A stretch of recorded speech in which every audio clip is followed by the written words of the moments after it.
I never expected that a catastrophic plumbing failure would change my life.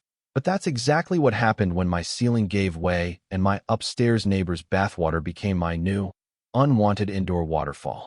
It was a disaster that, ironically, ended up fixing something in me that had been broken for a very long time. It led me to him. My name is Lucas. Before all this, my life ran on a quiet, predictable schedule. I'm a graphic designer, which is a convenient way of saying I spend most of my days in a conversation with my laptop, fueled by coffee and the low hum of the refrigerator. I worked from home, which meant my apartment wasn't just my living space. It was my office, my cafeteria, and my entire world, all contained within four moderately well-insulated walls. The building itself was old, one of those pre-war brick structures with charming details and deeply questionable plumbing. It had character, which is what real estate agents call things that are on the verge of falling apart. My routine was my fortress. I'd wake up, make coffee, work until lunch, work some more, and then maybe watch a movie in the evening. It was a life of solitude, not necessarily by choice, but by a kind of gentle, creeping inertia. I was content, or at least, I had convinced myself I was. Loneliness is a quiet house guest. After a while, you forget it's even there. The physical environment of that old building was a character in itself. The hallways always smelled faintly of dust, and whatever my neighbor down the hall, Mrs. Gable, was cooking, usually something involving a lot of garlic. The floorboards creaked with a familiar rhythm, a language I had learned to interpret. That was the sound of the third-floor resident heading out for his morning run. That other groan was the mail carrier dropping off packages. I existed within this ecosystem, a quiet observer moving through the background of other people's more vibrant lives. I didn't mind it. Observation was safe. It required nothing of me but my attention, and I had plenty of that to give. My own apartment was my sanctuary, a carefully curated space filled with books, plants I was desperately trying to keep alive, and the soft glow of my computer monitor. It was ordered, controlled, and safe. And then, Julian became part of that ecosystem. He was the building's new handyman, hired to tackle the endless list of repairs that the old one had given up on. I first saw him in the lobby, wrestling with the notoriously stubborn hinge on the main entrance door. He was tall, with broad shoulders that strained against the fabric of his simple gray t-shirt. His dark hair was a little messy, falling over his brow as he concentrated, and his arms were dusted with sawdust and something that looked like plaster. He had a focused intensity about him, a competence that was immediately and unfairly attractive. I watched him for a moment from the top of the stairs, unseen. He wasn't just fixing the door, he was commanding it, his movements efficient and sure. He was the kind of person who understood how things worked, how to put them back together.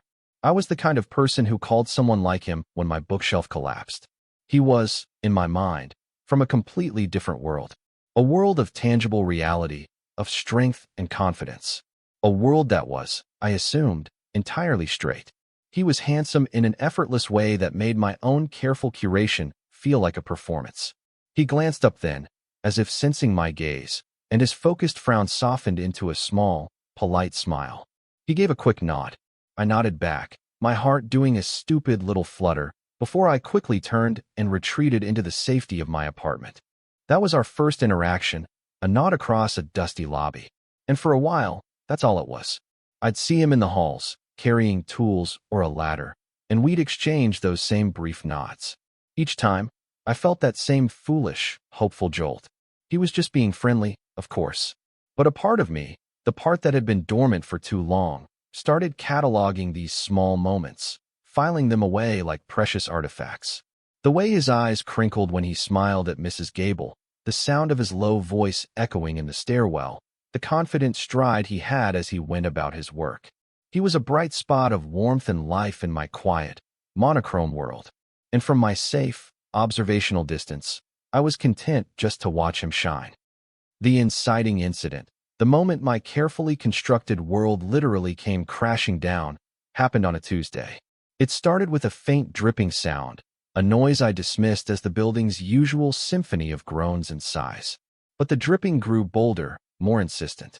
I looked up from my screen to see a dark, ominous stain spreading across my kitchen ceiling like a malevolent cloud. Then, the plaster began to sag. A bubble formed, swelled, and with a soft, sickening surrender, it burst. A torrent of lukewarm, soapy water rained down onto my kitchen floor. My upstairs neighbor, it seemed, was having a very long, very leaky bath. I stood there for a second, stunned into inaction, as my kitchen transformed into a swamp. Panic finally kicked in. I grabbed towels, buckets, anything to stem the tide, but it was a futile effort. Water was everywhere, soaking the floor, dripping into the light fixture, and running down the walls. My controlled little world was officially out of my control. I called the building manager, a perpetually stressed man named Mr. Henderson, whose solution to most problems was to sigh heavily and promise to look into it. But even he couldn't ignore this. He came, saw the deluge, and sighed with more gravitas than I'd ever heard from him before. He made a few calls, and soon, Julian was at my door. He stepped inside, his boots squelching on my soaked welcome mat. He took in the scene, the sagging, dripping ceiling, the puddles on the floor, my frantic expression, and his face was a mask of professional calm. "Okay," he said, his voice steady. "Let's get the water shut off upstairs." He was all business, moving with that same efficiency I'd admired from afar. He coordinated everything, speaking with the manager, assessing the damage. The news was not good. The water had saturated the ceiling joists and the subfloor. It was a major repair. "The whole ceiling will have to come down," he explained to me later, wiping his hands on a rag. "Plaster, drywall, maybe even some of the wiring. It's going to be a mess. You can't stay here while we do it. It'll take at least a week, probably more, just for it to dry out enough to start the work. A week." My heart sank. Where would I go? A hotel was an expense I couldn't really afford, and my few friends in the city all lived in tiny apartments with no spare room. Mr. Henderson confirmed it. There were no other available units in the building. I could feel a cold dread creeping in. I was, for all intents and purposes, homeless. It was in that moment of quiet despair, as I stood amidst the wreckage of my kitchen, that Julian spoke up. He'd been talking quietly with the manager, but now he turned to me. "Hey," he said, his voice softer now. I have a spare room in my apartment. It's not much, but it's clean. You're welcome to stay there until this is sorted." I just stared at him. His apartment? He lived in the building, on the ground floor, I knew that. But this offer felt like it came from another dimension. People didn't just do that, did they? "Oh, I couldn't," I stammered, my brain struggling to process the offer. "That's too much to ask," he just shrugged. A small, almost shy gesture that seemed at odds with his confident demeanor. "It's no trouble. Really. The room just collects dust anyway. Better than you having to pay for a hotel." He looked at me, his expression open and sincere. There was no pity in his eyes, just a simple, direct offer of help. And I, standing in my ruined apartment with nowhere else to go, found myself with no other real option. So, with a deep breath that felt like a leap into the unknown, I accepted. The first night in Julian's apartment was an exercise in supreme awkwardness. His place was neat but lived in, a comfortable collection of sturdy wooden furniture, which I would later learn he'd made himself, and stacks of books on architecture and design. It smelled like sawdust and fresh coffee. I felt like an intruder, an alien species introduced into a perfectly balanced habitat. I tried to make myself as small as possible, tucking my bag into the corner of the spare room and hovering uncertainly in the doorway. He showed me around with a casual ease that I desperately tried to mirror. "Bathroom's there. Help yourself to anything in the kitchen. Wi-Fi passwords on the fridge. Make yourself at home." But how do you make yourself at home in the home of a man you barely know? A man who occupies a significant amount of your daydreams. We fell into a strange, tentative rhythm over the next couple of days. I would get up early and try to get some work done in my temporary room, not wanting to be in his way. But he was an early riser too, and the smell of coffee would inevitably draw me out. He'd be there in the kitchen, already dressed for work, and he'd pour me a mug without asking. "Morning," he'd say with that easy smile, and the knot of anxiety in my stomach would loosen, just a little. I insisted on contributing, so I started cooking dinner. It was the one thing I could offer, a small way to repay his immense kindness. He would come home from a long day of demolition in my apartment, covered in dust, and I'd have a meal ready. To my surprise, he was an appreciative audience. "Wow, Lucas, this is amazing," he'd say, and it sounded genuine. After dinner, He would insist on cleaning up, and we'd stand side by side at the sink, navigating the small space with a careful, unspoken choreography, our elbows occasionally brushing. It was during these shared meals that the space between us began to shrink. We moved beyond polite small talk about the weather and the progress on my ceiling. I learned that he had moved to the city a few years ago from a small town upstate. He'd taken the handyman job for the steady income and the free apartment, but it wasn't his passion. That, I discovered, was reserved for wood. One evening, after I'd asked about a particularly beautiful end table in his living room, his face lit up. "I made that," he said, a note of pride in his voice. "You want to see something cool?" He led me down to the building's cavernous, slightly damp basement, to a locked door in the far corner. He unlocked it and flicked on a switch, revealing a space that was part workshop, part art studio. The air was thick with the rich, sweet smell of cedar and varnish. Half-finished chairs, a stunningly intricate headboard, and stacks of smooth, pale lumber filled the room. This was his sanctuary. He ran his hand over the curved back of a dining chair, his touch gentle, reverent. "This is what I really want to do," he said, his voice softer than I'd ever heard it. "Make things. Things that last." For the first time, I saw a crack in his confident exterior. He showed me a sketchbook filled with designs, elegant and modern. "I don't know," he confessed, looking down at his own hands. "Calloused and capable. It's a long shot, starting a business like that. Sometimes I worry I'm just wasting my time, that I'm not good enough." In that moment, he wasn't the impossibly self-assured handyman from my imagination. He was just Julian, a guy with a dream and a fear of failure. It was a revelation. His vulnerability was disarming, humanizing. It made the distance between us feel not just smaller, but crossable. I looked at the beautiful things he had created, and then I looked at him. "You're good enough," I said, the words coming out with more certainty than I usually felt about anything. "This is incredible, Julian." "Really?"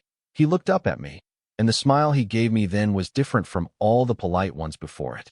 It was real and a little fragile, and it made my chest ache with a feeling I was beginning to recognize as something far more dangerous than a simple crush. The small, significant moment, the one that shifted the tectonic plates of our strange little arrangement, happened on the fourth night. We had decided to watch a movie. It was his pick, an old black-and-white thriller I'd never seen. His couch was comfortable, but not particularly large. To avoid the awkward decision of where to sit, I'd sat down first, tucking myself into one corner. He came back from the kitchen with a bowl of popcorn and sat down next to me, closer than I had anticipated. Our shoulders were pressed together, a line of warmth that I was acutely aware of.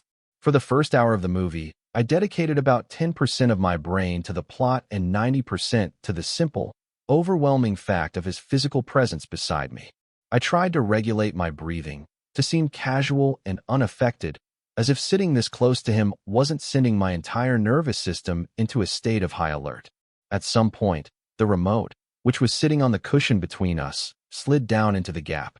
I saw it and reached for it, wanting to turn up the volume. At that exact same second, he must have had the same thought. His larger, warmer hand landed directly on top of mine. It wasn't a brush or a graze. It was a solid, definite contact. A jolt, electric and sharp, shot up my arm.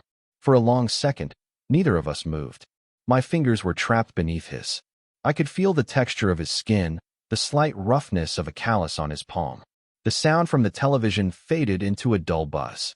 The entire world seemed to shrink to that single point of contact. He pulled his hand back, but he did it slowly, deliberately. His eyes flickered from our hands, up to my face. His gaze was searching, questioning. I met his eyes for just a beat, and the air between us grew thick, charged with all the things we weren't saying. He cleared his throat and looked back at the screen, but it was too late. Something had changed.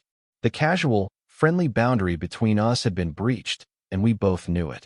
The rest of the movie passed in a haze of heightened awareness, the space between our shoulders now feeling less like an accident and more like a statement.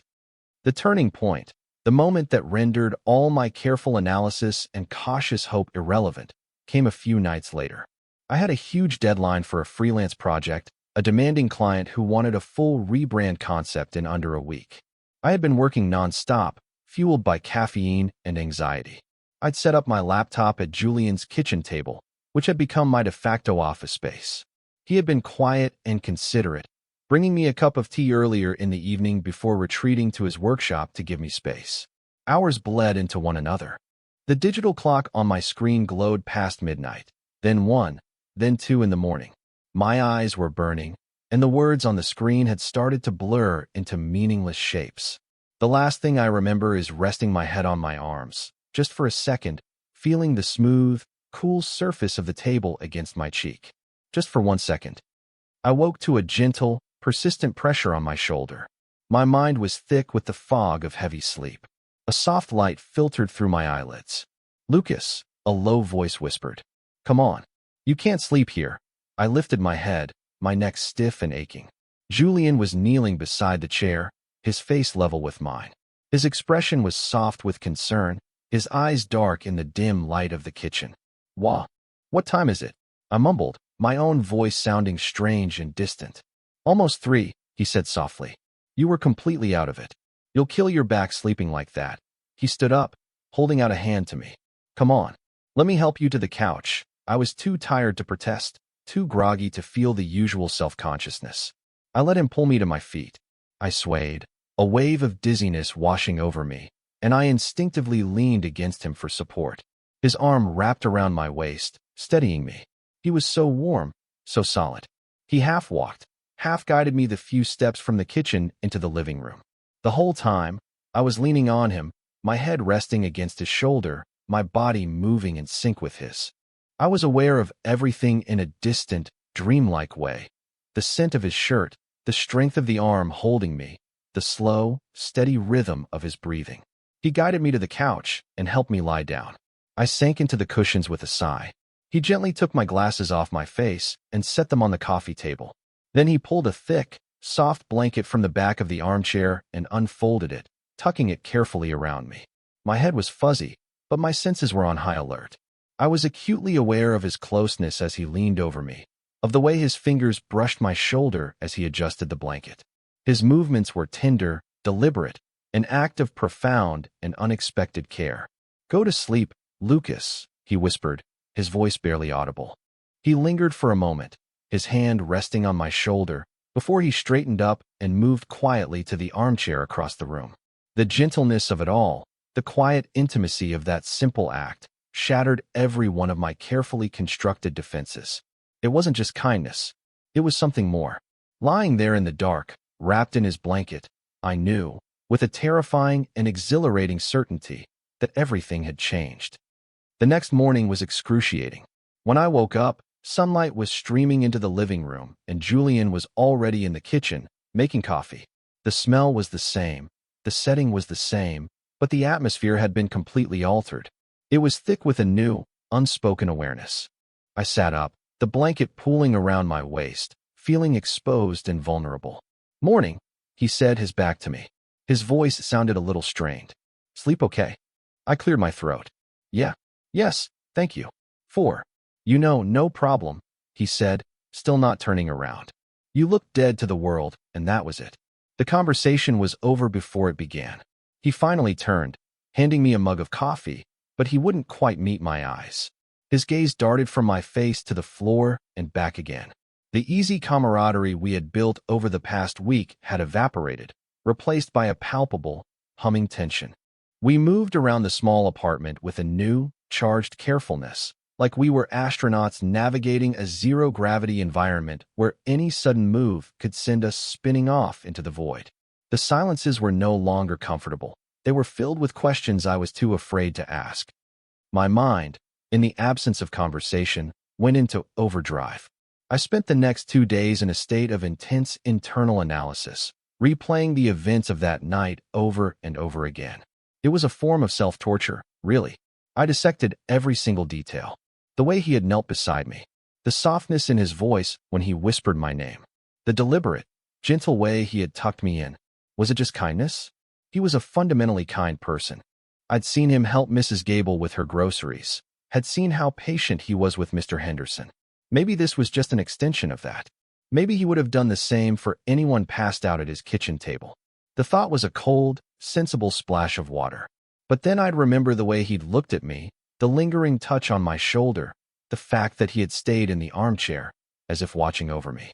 That didn't feel like generic kindness. That felt specific, personal. This internal debate raged on, a brutal tug-of-war between hope and fear. The hope was a fragile, beautiful thing. It painted a future full of possibility, one where his actions meant what I so desperately wanted them to mean. It was a hope that whispered that this man, this strong, capable, and surprisingly gentle man, might actually see me. But the fear was a powerful and familiar counterargument. It told me I was projecting, that I was building a fantasy out of a simple, platonic gesture. It warned me that I was a temporary guest in his home, a problem he was helping to solve, and that by misinterpreting his generosity, I was setting myself up for a devastating fall. The fear reminded me of the social cues I'd learned to read, of the assumptions I'd made about him from the very beginning. The awkwardness between us was a testament to the fact that something had shifted, but what if I was the only one who felt it shifting into romantic territory? What if, for him, it was just the awkwardness of having crossed a line of physical intimacy with a friend, or worse, a temporary roommate he felt responsible for? I was caught in this vicious cycle, and the final day of my stay loomed like a deadline for my own emotional verdict. Soon my apartment would be ready, and I would have to leave the bubble of his home, and this agonizing, hopeful uncertainty behind. The day finally arrived. Mr. Henderson called to tell me the plaster was dry, the paint was fresh, and my apartment was officially habitable again. The news should have been a relief, but it felt like a sentence.